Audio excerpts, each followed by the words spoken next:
Sir మన లోకేష్ వ్యాఖ్యానించారు, జగన్ అర్జునుడు అభిమన్యుడు కాదు, ఒక సైకో, త్వరలో జైలుకి వెళ్తాం ఖాయమని విమర్శించాడు లోకేష్.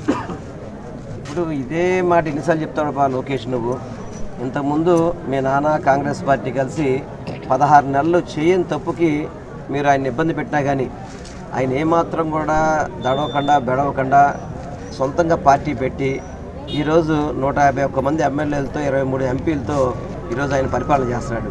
నీ జీవితంలో నువ్వు ఎప్పుడైనా సరే నువ్వే మంగళగిరిలో గెలవలేకపోయావు, నువ్వు జగన్ గారు మీ సవాలేశ్వరుడు ఏంట్రా బాబు? నువ్వు నీ కెపాసిటీ తెలీదా? ఏదైతే జగన్మోహన్ రెడ్డి గారు నుంచోబెట్టిన అభ్యర్థి మీద ఓడిపోయిన వ్యక్తివి జగన్మోహన్ రెడ్డి గారిని లోపలేస్తావు. ఏంటి లోపలేసేది? నీ జీవితంలో నువ్వు అసెంబ్లీలో కూడా అడుగు పెట్టలేవు.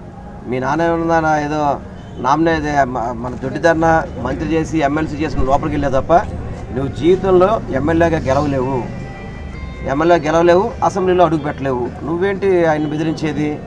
జగన్మోహన్ రెడ్డి గారు ఏమన్నా నారా లోకేష్ అనుకున్నావు భయపడటానికి? భయపడతానికి ఆయన భయపడుతున్నాడు. మీ నాన్నకే భయపడ్డు నువ్వెంత బాబు మాట్లాడితే దానికి. అదేవిధంగా మాట్లాడితే రెడ్ బుక్ అంటో, గ్రీన్ బుక్ అంటో, ఎల్లో బుక్ అంటో, ఏం బుక్ అయితే మాకు ఉపయోగం ఏముందిరా దాంట్లో? ఏం చేస్తావు నువ్వు? అధికారులను బెదిరిస్తున్నావు, ఏదో పార్టీ నాయకులను బెదిరిద్దామని ప్రయత్నం చేస్తున్నావు.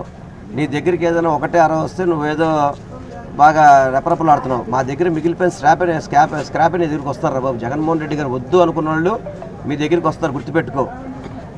జగన్మోహన్ రెడ్డి గారు వద్దంటే అర్థం ఏంటి? ఇక్కడ స్క్రాప్ కాబట్టే కదా. ఇవన్నీ కూడా ఏదో పైపైన ఇది మెరుపులు చూసి ఏదో అయిపోతావు అనుకుంటున్నామో. జీవితంలో నువ్వు ఎమ్మెల్యే కాలేవు. ఈసారి కుప్పంలో కూడా మీ నాన్న ఓడిపోతున్నాడు. మీ బ్రదరు పవన్ కళ్యాణ్ కూడా ఎక్కడ పోటీ చేస్తాడో తెలియదు. ముందర మీరు గెలవండి, మీరు గెలవడానికి ప్రయత్నం చేయండి తప్ప ఏదో రాష్ట్రంలో ప్రభుత్వం ఏర్పడ్డది మాత్రం మీరు కనబాకండి.